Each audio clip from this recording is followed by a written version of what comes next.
అంతా అటు కూర్చోండి మీరు పక్కన చూడండి అవతల వేసేయండి నక్షత్రాలు ఏషహి దేవా ప్రతిశోన్ సర్వాః పూర్వోభిజాతే సౌగర్భే అంధః సవిచాయమాన సజనిష్యమానః ప్రత్యక్ముఖాశ్చ విశ్వదేవగః రూపాత్మక అగ్నే అగ్నిగా రూపంగా ఉన్నారు కనుక అగ్నిని ఆవాహన చేసుకోవాలి.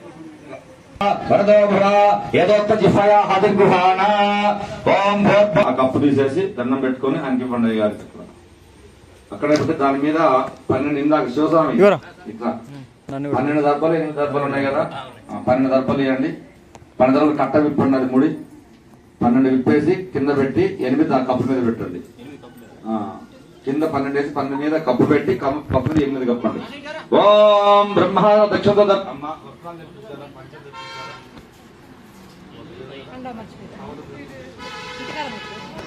ఓం బ్రహ్మాణం దక్షిణతో దర్భిశ్రాద్య అస్మిన్ కర్మణిత్వం బ్రహ్మా భవ బ్రాహ్మణ విధమాసనం సుఖాసనం.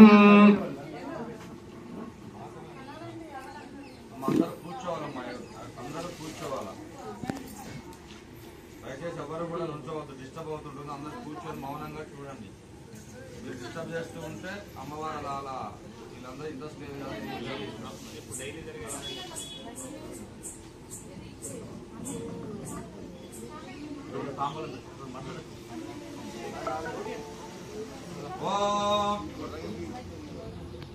ఓం అస్మిన్ హోమే బ్రహ్మణత్వం ఓం అస్మిన్ హోమే చండీ హోమ కర్మణ బ్రహ్మాభవ బ్రాహ్మణ విధమాసనం. ఇద్దరు నుంచోండి, ఇద్దరు నుంచోండి. అక్షరాల్లో పెట్టి అయ్యగారికి ఇచ్చేయండి. అది ఓం అస్మిన్ హోమే కర్మణిత్వం బ్రహ్మా భవ అంటే బ్రాహ్మడికి బ్రహ్మస్థానంలో ఉన్నారు కాబట్టి ఆయన ఇచ్చి దండం పెట్టుకోండి. ఆ తర్వాత మీరు అవి అవసరం పెట్టచ్చు. అంటే మేము చండీ హోమం చేసుకున్నారు కాబట్టి చక్కగా చేయండి అయ్యా అని చెప్పేసి ఆవాహన చేసి కూర్చోబెట్టాను అనమాట.